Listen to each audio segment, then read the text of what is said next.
परिचय। हजरत उमर रजी इस्लाम के दूसरे खलीफा थे। उनका नाम उमर इब्न खत्ताब था। वह अपनी बहादुरी, न्यायप्रियता, सख्ती और सच के लिए खड़े होने के लिए मशहूर थे। इस्लामी इतिहास में उन्हें फारूक आजम कहा जाता है, जिसका मतलब है सच्चाई और झूठ में फर्क करने वाला। इस्लाम स्वीकार करने से पहले उम्मत में सबसे मजबूत, बहादुर और कबीले कुरैश के सम्मानित लोगों में से थे।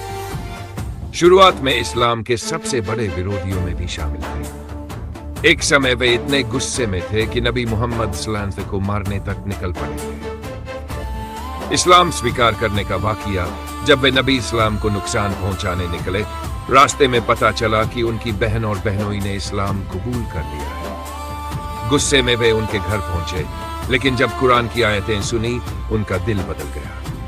इसी पल उन्होंने कहा, गवाही देता हूं कि अल्लाह के सिवा कोई माबूद नहीं और मोहम्मद उसके रसूल है।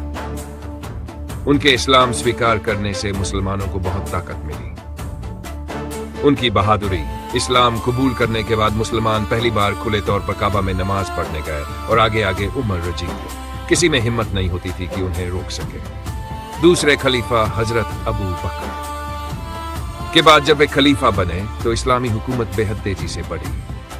उनके दौर में मिस्र, ईरान, फारस, यरूशलेम, बैतुल मुक़द्दस, सीरिया, इराक इस्लामी राज्य में शामिल हुए। उन्होंने न्याय, बराबरी और लोगों के हक को सबसे ऊपर रखा। उनका न्याय उनका सबसे बड़ा गुण था। किसी के साथ जुल्म बर्दाश्त नहीं करते थे, चाहे बड़ा हो या छोटा। एक बार उनके बेटे पर भी सजा लागू की गई, क्योंकि इस्लामी कानून सबके लिए बराबर था। उनकी प्रशासनिक उपलब्धियां, उमर रजी के जमाने में कई सरकारी व्यवस्थाएं शुरू हुई। पुलिस सिस्टम, डाक विभाग, अदालतें, जज नियुक्त करना, बैतुल-माल, सरकारी खजाना, सड़कों और सरायों का निर्माण, गश्ती दल, गरीबों, बूढ़ों और गैर मुस्लिमों की मदद। उनकी हुकूमत दुनिया में सबसे न्यायप्रिय शासन मानी जाती है। सादगी भरी जिंदगी, खुद खलीफा होने के बावजूद साधारण कपड़े पहनते, आम जनता की तरह रहते। रातों को लोगों की मदद करने चुपके से निकलते, शहर के गरीबों की पर्सनली देखभाल करते। उनकी शहादत एक सुबह जब मस्जिद में फजर की नमाज पढ़ा रहे थे, एक आदमी जिसका नाम अबू लूलू फिरोज था, उसने उन पर हमला कर दिया। कुछ दिनों बाद उसी चोट की वजह से उनका इंतकाल हो गया।